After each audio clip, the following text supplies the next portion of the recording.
Hello everyone, welcome to my channel. तो जैसा कि आप सबको पता है कि केदारनाथ के कपाट 10 मई को खुल रहे हैं और मैं भी इस बार फिर से एक बार केदारनाथ जा रही हूँ और उसके लिए सारी तैयारियां कर रही हूँ। तो आपको बताती हूँ मैं क्या क्या ले जाना वहाँ ज़रूरी है। सबसे पहले ये जूते जिसकी ग्रिप अच्छी हो, ऐसे जूते आप लोगों को लेने हैं। और स्लीपर, जब आप शूज़ नहीं 24 घंटे पहन सकते तो आपको स्लीपर भी वहाँ यूज़ करनी पड़ेगी। और साथ में मैंने जैकेट रखी है, जो वहाँ पे ऊपर केदारनाथ में बहुत ठंड होती है तो जैकेट बहुत ज़रूरी है। और इसमें मेरा नाइट सूट है और ये रेनकोट बहुत ज़रूरी है क्योंकि वहाँ पे मौसम का कोई भरोसा नहीं होता। हर 5 मिनट में कब आपको पता नहीं चलेगा कब बारिश हो जाएगी, तो रेनकोट बहुत ज़रूरी है। और इसमें मैंने रखे हैं 2 सूट क्योंकि हम मंदिर में जाएंगे तो हम लोगों का मानना है कि जब मंदिर में जाते तो नया सूट पहनते, तो मैंने 2 सूट तैयार करवा लिए। और ये है वुलन की सॉक्स, जो बहुत ठंड होती है वहाँ पे, तो वुलन की सॉक्स भी बहुत ज़रूरी है। एक वुलन की कैप और मेडिसिन रखनी बहुत ज़रूरी है, जिसमें वोमिटिंग की, लूज मोशन की, फीवर की, हेडेक की और दर्द की, ये सब बहुत ज़रूरी है। ये आपको अपने साथ कैरी करना चाहिए। और मैंने साथ में टॉफ़ी भी रखी हुई है, मुँह का टेस्ट चेंज हो या फिर हम जैसे थक जाते हैं तो मुँह में कुछ रखो और चलते जाओ, तो इसलिए मैंने अपने साथ टॉफ़ी भी रखी है। ये मैंने पेपर सोप भी रखा है अपने साथ, ये भी बहुत ज़रूरी है क्योंकि आप इसे कहीं पे भी रख सकते हैं। आगे पॉकेट में रख दो, जो बैग लेके जाओ, जो छोटा पर्स है उसमें रख दो, तो ये पेपर सोप बहुत बहुत ज़रूरी है। और मैंने रखा है अम्ब्रेला। ऊपर स्नोफॉल होता है तो रेनकोट आपका, जो बारिश होती है, स्नोफॉल हो रहा होता है, उसको नहीं रोक पाता है, तो इसको आपको अम्ब्रेला भी रखना बहुत ज़रूरी है। ये आपकी बहुत हेल्प करता है। और मैंने इसमें रखा हुआ है थोड़ा मेकअप का सामान, और जो फीमेल्स के लिए बहुत ज़रूरी होता है, तो इसको भी मैं कैरी कर रही हूँ। और एक परफ्यूम और ये मैंने छोटा बैग रखा है जिसमें मेरा खाने पीने का सामान होगा, जो मैं गौरी कुंड से और केदारनाथ तक ये मेरे पास रहेगा।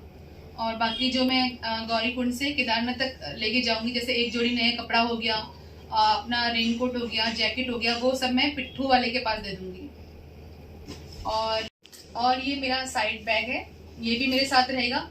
इसमें मेरी दवाइयाँ मेरे साथ इसमें डाल दूंगी, और इसमें मैं मेरा फ़ोन, मेरा पावर बैंक, मेरा मनी, वो सब इसमें रहेगा। और इसलिए मैंने इसको अभी लिया है। टॉवल, ये भी बहुत ज़रूरी है।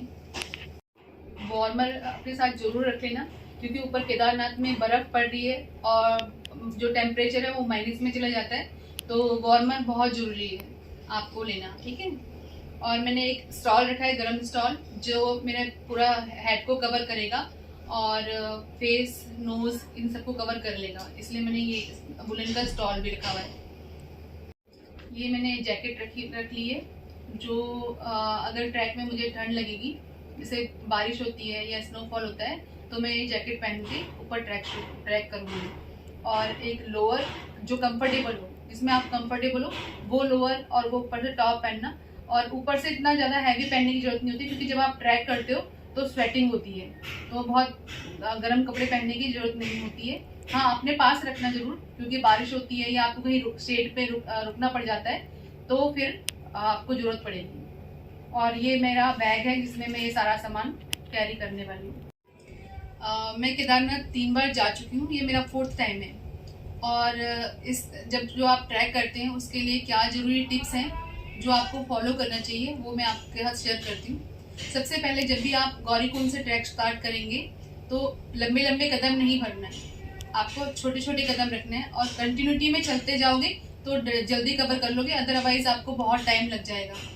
और जो मतलब पैनिक नहीं होना है, हाइपर नहीं होना है, आराम आराम से चलना है। कहाँ जहाँ आप थक जाओ वहाँ 2 मिनट का रेस्ट लेके फिर अपना ट्रैक शुरू कर देना है, ठीक है। वहाँ रुकने के लिए शेड भी बने हुए हैं और छोटी छोटी शॉप भी हैं जहाँ आप बैठ सकते हो, और बैठने के लिए बेंच भी गवर्नमेंट ने बनाए हुए हैं, तो आप वहाँ बैठ के आराम कर सकते हो, सुस्ता सकते हो। 2 मिनट बैठ के फिर आप ट्रैक अपना शुरू करो, छोटे छोटे कदम बढ़ाते हुए कंटिन्यूटी में चलते रहोगे तो ट्रैक आपका जल्दी कवर हो जाएगा और आप ऊपर की आरती देख पाओगे। जो केदारनाथ का रास्ता है वो बहुत मतलब बहुत छोटा भी नहीं है, लेकिन छोटा है, जिसमें आपका पिट्ठू वाले भी चलते हैं, आने वाले भी होते हैं और जाने वाले भी उसी छोटे रास्ते पे होते हैं। घोड़े भी जाते हैं और घोड़े आते भी हैं, पिट्ठू भी आता है और पालकी भी जाती हैं, और हम लोग भी ट्रैक उसी रूट पे करते हैं। तो आपको रेलिंग की तरफ नहीं चलना है। जब भी ट्रैक स्टार्ट करो आप रेलिंग की तरफ अवॉइड करना और पहाड़ की तरफ चलना, क्योंकि रेलिंग जो है बहुत हल्की है।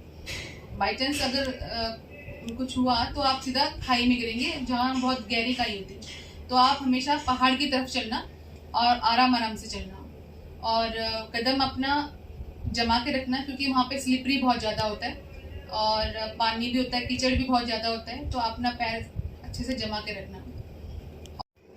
आप शूज़ वो कैरी करना जिसकी ग्रिप अच्छी हो, क्योंकि अगर ग्रिप अच्छी नहीं होगी तो आपको चलने में बहुत प्रॉब्लम हो जाएगी, ठीक है। क्योंकि वहाँ बहुत स्लिपरी होता है, कीचड़ होता है और बारिश हो रही होती है, और घोड़े खच्चर जो है वो सुसु पॉटी सब वहीं करते हैं, तो वो बहुत ज़्यादा स्लिपरी हो जाता है जो रास्ता है।